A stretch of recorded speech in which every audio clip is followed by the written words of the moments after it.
నమస్తే, welcome to our channel. ప్రస్తుతం మనతో సీనియర్ జర్నలిస్ట్ దాము బాలాజీ గారు ఉన్నారు. వారితో మాట్లాడదాం. సార్ నమస్తే. సార్, చంద్రబాబుని తరిమేశాం అని బీఆర్ఎస్ నాయకులు చెప్తున్నారు సార్. అలాగే రేవంత్ రెడ్డి కూడా చంద్రబాబు నాయుడు గారి ఇష్యూ గురించి మాట్లాడుతున్నారు. అసలు తెలంగాణ రాజకీయాల్లో మళ్ళా చంద్రబాబు నాయుడిని కేంద్రంగా చేసి కేంద్రీకరిస్తున్నారు. ఎందుకని సార్ ఇప్పుడు చంద్రబాబు ఇష్యూ మళ్ళీ తెలంగాణ రాజకీయాల్లోకి వచ్చింది?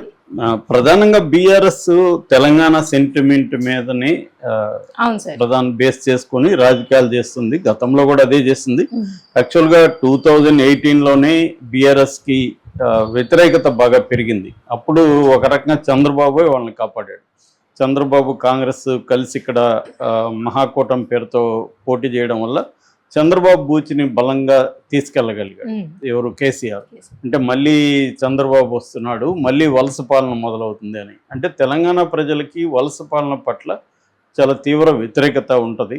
సో మళ్ళీ ఆంధ్ర వాళ్ళు వచ్చి డామినేట్ చేస్తారు అన్న ఒక ఇది తెలంగాణ ప్రజల్లో చాలా గట్టిగా ఉంటుంది. కాబట్టి దాన్ని కేసీఆర్ ఎప్పటికప్పుడు రగిలించడానికి ట్రై చేస్తుంటాడు. మనం కానీ రేవంత్ రెడ్డి పాలిటిక్స్ చూసినా కూడా ఈ కేసీఆర్కి ఉండే ఆ మోనోపల్ ఏదైతే ఉందో తెలంగాణ సెంటిమెంట్ మీద, దాన్ని కేసీఆర్ నుంచి లాగేసి తాను తీసుకోవాలనేది రేవంత్ రెడ్డి ప్రయత్నంగా కనబడుతుంది.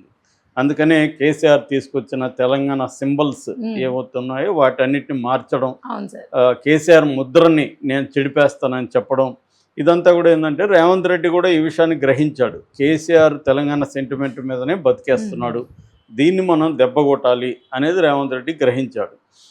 కాకపోతే ఇప్పుడు కేసీఆర్ మళ్ళీ దాన్ని ముందుకు తీసుకొస్తున్నాడు చంద్రబాబు పేరుతో. ఎందుకంటే ఇది ప్రధానంగా కృష్ణా జిల్లాల వాటర్ ఇష్యూలకు సంబంధించి మొదలైంది ఇది. రెండవది, ఈ మధ్యకాలంలో తెలంగాణలో కూడా మేము యాక్టివ్ అవుతామని చంద్రబాబు చెప్తున్నాడు. ఎందుకంటే ఇక్కడ బీజేపీకి కొంత హోప్స్ ఉన్నాయి. బీజేపీ ఓటు బ్యాంకు మెల్లగా పెరుగుతుంది, సీట్లు కూడా పెరిగాయి. ఇప్పుడు ఎంపీ సీట్లు కూడా 8 ఈక్వల్గా కాంగ్రెస్ బీజేపీకి ఉన్నాయి. కాబట్టి బీజేపీ ఏం చేస్తుందంటే తెలంగాణలో తెలుగుదేశానికి కూడా కొంత కేడర్ బేస్ పార్టీ కాబట్టి బీసీల్లో తెలుగుదేశానికి ఇది ఉంది ఒకటి. రెండోది, అక్కడ నుంచి వచ్చి ఇక్కడ సెటిలర్స్ అంటారు కదా, ఈ ఆంధ్ర సెటిలర్స్లో కూడా స్ప్రెడ్ అయినారు. వాళ్ళు కూడా వాళ్ళల్లో కూడా తెలుగుదేశానికి ఉంటుంది. నిజానికి తెలుగుదేశం కాంగ్రెస్కి ఈసారి గట్టిగా సపోర్ట్ చేయకపోతే రేవంత్ రెడ్డి వచ్చేది కూడా కష్టమైండేది. అందువల్ల కూడా ఎప్పుడూ వేయని కమ్మ బ్యాచ్ కాంగ్రెస్కి వేయని వాళ్ళు కూడా వాళ్ళ గ్రూప్స్లో నేను ఫస్ట్ టైం కాంగ్రెస్ కేసానని మెసేజ్లు కూడా పెట్టుకున్నాను. సో ఈ కాంటెక్స్ట్లో ఏంటంటే ఇప్పుడు నిన్న కేసీఆర్ విస్తృత స్థాయి రాజకీయ సమావేశం, వాళ్ళ పార్టీ సమావేశంలో ఆయన మాట్లాడుతూ తెలంగాణ రాజకీయ అస్తిత్వం మరొకసారి ప్రమాదంలో పడింది. ఈ రేవంత్ రెడ్డి వాళ్ళ గురువైన చంద్రబాబు కంట్రోల్లో ఉన్నాడు, ఆయన చెప్పినట్టే వింటున్నాడు. సో వాళ్ళు నీళ్లు తరలిస్తుంటే కూడా కేసీఆర్ కృష్ణా దీని నుంచి ఇతను ఏం మాట్లాడట్లేదు, మొత్తం చంద్రబాబుకు తాకట్టు అయిపోయాడు అన్నట్టుగా మాట్లాడాడు. దాని తర్వాత మాజీ మంత్రి జగదీష్ రెడ్డి చంద్రబాబుని మేము తరిమేశాము అప్పట్లో, అందుకని 9.5 సంవత్సరాలు మా పరిపాలన ఉన్నంత వరకు కూడా అతను రాలేదు అనేది కూడా చెప్పాడు. ఇది ఇప్పుడు పెద్ద న్యూస్ అయింది. అంటే నిజంగా చంద్రబాబు తరిమేశారా వీళ్ళు? మామూలుగా అయితే చంద్రబాబు ఈ స్కామ్లో ఎప్పుడైతే ఇరుక్కున్నాడో, ఓటుకు నోటు స్కామ్లో, సో ఎమ్మెల్సీని కొనడానికి ట్రై చేయడం, అది పబ్లిక్ అయిపోవడం, అక్కడ నుంచి నిజంగా ఇంకొక 8 ఏళ్ళు హైదరాబాద్లో ఉండగలిగిన పరిస్థితి ఉన్నప్పటికీ, అట్లాగే అక్కడ ఏ రకమైన ఆఫీసులు ఏమీ లేనప్పటికీ ఉన్న పలానా వెళ్ళిపోవాల్సి.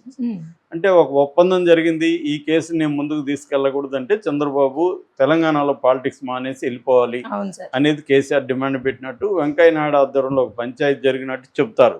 అందుకని ఆయన పేరు దాంట్లో పెట్టలేదు. ఇప్పటికి కూడా రేవంత్ రెడ్డి పేరే ఉంది. ఆ కేసును కూడా వీళ్ళు గట్టిగా ముందుకు తీసుకెళ్ళారు. ఓన్లీ రేవంత్ రెడ్డిని మాత్రం కొద్ది రోజులు జైల్లో పెట్టారు తప్ప ముందుకు తీసుకెళ్ళలేదు. ఆ తర్వాత కూడా చంద్రబాబు కంట్రోల్లోనే రేవంత్ రెడ్డి ఉంటాడనేది ప్రతిసారి మాట్లాడుతున్నారు. రేవంత్ రెడ్డి కూడా ఎప్పుడు దాచుకోలేదు, ఆయనతో నేను కలిసి పనిచేశాను, కాకపోతే ఆయన నా గురువు కాదు సహచరుడు అని ఈయన అనేక సార్లు చెప్తుంటాడు. ఎన్ని చెప్పినా కూడా రేవంత్ రెడ్డికి చంద్రబాబు మధ్య ఒక రహస్య స్నేహం ఉంది అనేది తెలంగాణలో ప్రజలు కూడా నమ్ముతారు. కాకపోతే అది పెద్ద విషయంగా వాళ్ళు అనుకోలేదు, కాబట్టి ఆయన గెలిపించారు. ఇప్పుడు దాన్ని ముందుకు తీసుకొచ్చి తెలంగాణ ప్రయోజనాల్ని తాకట్టు పెడుతున్నాడు రేవంత్ రెడ్డి చంద్రబాబుకి అన్న ఒక నెరేటివ్ని బీఆర్ఎస్ బలంగా తీసుకొస్తుంది. దీనికి నిన్న గట్టిగానే సమాధానం ఇచ్చాడు రేవంత్ రెడ్డి. ఆయన నిన్న అక్కడ నారాయణపేటలో మాట్లాడుతూ అసలు తెలంగాణ ప్రయోజనాల్ని తాకట్టు పెట్టిందే బీఆర్ఎస్. సో కృష్ణా జలాల్ని గతంలో కేసీఆర్ మన వైఎస్ఆర్ రాజశేఖర రెడ్డి ఉన్నప్పుడు పోతిరెడ్డి పార్క్ ద్వారా నీళ్ళు తీసుకోవడానికి కూడా వీళ్ళు సైలెంట్గా ఉన్నారు అప్పట్లో. అట్లాగే తర్వాత జగన్ను పిలిచి రాజమర్యాదలు చేసి పంచపక్ష పరమాణాలు పెట్టి ఎత్తిపోతల పథకానికి నీళ్ళు ఇచ్చారు. ఇప్పుడు దానివల్లనే ఏమైందంటే అది కంప్లీట్గానే అయితే రోజుకి 10 టీఎంసీల చొప్పున నెలకు 300 టీఎంసీలు ఎత్తుకుపోతారు వాళ్ళు. సో ఇది చంద్రబాబుతో ఈ గొడవ రావడానికి కారణమే బీఆర్ఎస్ జగన్తో ఆ ఒప్పందం రహస్య ఒప్పందం తీసుకుని జగన్కి తరలించకపోతే చంద్రబాబు ఇప్పుడు నాకు చంద్రబాబు గొడవ ఉండేది కాదు.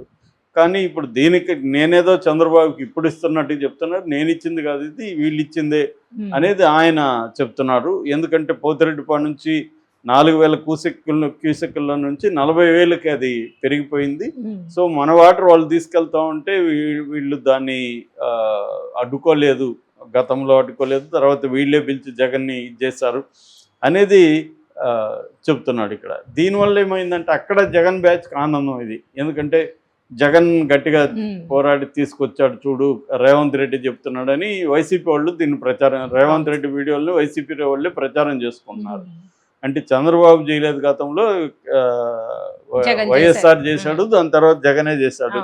అంటే ఆంధ్ర ప్రయోజనాల కోసం వైఎస్ఆర్ జగనే ఫైట్ చేస్తారు తప్ప చంద్రబాబు కాదు అనే వెర్షన్ని వాళ్ళు తీసుకుంటున్నారు వైసీపీ. ఒక రకంగా బీఆర్ఎస్ వైసీపీకి ఇండైరెక్ట్గా హెల్ప్ చేస్తుంది. మనకు తెలుసు బీఆర్ఎస్ వైసీపీ ఒకటి, ఇక్కడ రేవంత్ రెడ్డి తెలుగుదేశం కూడా అదే రకమైన సంబంధాలు, మంచి సంబంధాలు అయితే ఉన్నాయి. ఎందుకంటే ఇప్పుడు నెక్స్ట్ రాబోయే ఇక్కడ జిహెచ్ఎంసీ ఎన్నికల్లో కూడా తెలుగుదేశం మద్దతు రేవంత్ రెడ్డికి అవసరం. ఎందుకంటే హైదరాబాద్ చుట్టుపక్కల బీఆర్ఎస్ స్ట్రాంగ్ ఉందనేది కూడా మొన్న ఎన్నికల్లో మనకు ప్రూవ్ అయింది. సో ఆ విషయంలో కూడా ఇది ఉంది. సో ఇప్పుడు ఏంటంటే ఇక్కడ పాలిటిక్స్ యొక్క వేడి అనేది త్వరలో స్థానిక ఎన్నికల్లో రాబోతున్నాయి కాబట్టి కేసీఆర్ కూడా రంగంలోకి దిగే అవకాశం కనిపిస్తూ ఉంది. అందువల్ల కేసీఆర్కి ఉన్న టార్గెట్ ఏమంటే ఇటు కాంగ్రెస్ని ఇటు బీజేపీని రెండింటినీ ఒక దెబ్బ కొట్టాలి కాబట్టి చంద్రబాబుని తీసుకొచ్చాడు. చంద్రబాబు ఇప్పుడు ఇద్దరికీ కావాలి, ఇటు ఎన్డీఏలో భాగం కాబట్టి బీజేపీ తెలుగుదేశం కలిసే అవకాశం ఉంది ఇక్కడ. అట్లాగే రేవంత్ రెడ్డికి వెనక్కి చంద్రబాబు ఉన్నాడన్న ఒక నెరేటివ్ని తీసుకొని ఇద్దరికి సంబంధించి చంద్రబాబు ఒక దెబ్బకి, ఎందుకంటే కేసీఆర్కి ఏంటంటే ఇటు రేవంత్ రెడ్డిని దెబ్బ కొట్టాలి, ఇటు బీజేపీని దెబ్బ కొట్టాలి. ఎందుకంటే ట్రయాంగిల్ బ్యాటిల్లోనే కేసీఆర్ లూజ్ అయ్యాడు. సో వాళ్ళిద్దరిని ఎదుర్కోవాలంటే చంద్రబాబునే మళ్ళీ ఉపయోగించుకోవాలా, చంద్రబాబు తప్ప దిక్కు లేదు అన్న పరిస్థితిలోకి వెళ్ళిపోయారు. గతంలో కూడా ఇదే జరిగింది. అందుకనే ఇప్పుడు చంద్రబాబుని ఇక్కడికి తీసుకురావాలంటే కూడా రేవంత్ రెడ్డి కొంత భయం ఉంది. ఎందుకంటే మళ్ళీ అది ఉపయోగించుకుంటాడు అని. ఆల్రెడీ కాంగ్రెస్కి వ్యతిరేకత అయితే ప్రజలు ఎక్కడ చూసినా కాంగ్రెస్కి వ్యతిరేకత పెరిగింది. దీనికి ప్రధాన కారణం ఏంటంటే అలివిగాని హామీలు ఇచ్చేసి నెరవేర్చలేదు. అది అక్కడ కూడా అదే పరిస్థితి. చంద్రబాబు ప్రభుత్వానికి కూడా అలివిగాని హామీలు ఇచ్చేసి జగన్ 77,000 కోట్లు సంవత్సరానికి ఇస్తుంటే చంద్రబాబు 1,30,000 కోట్ల హామీలు, పథకాలు సంబంధించి హామీలు ఇచ్చేశారు. అంత డబ్బులు ఉండే పరిస్థితి లేదు అక్కడ. సో అందువల్ల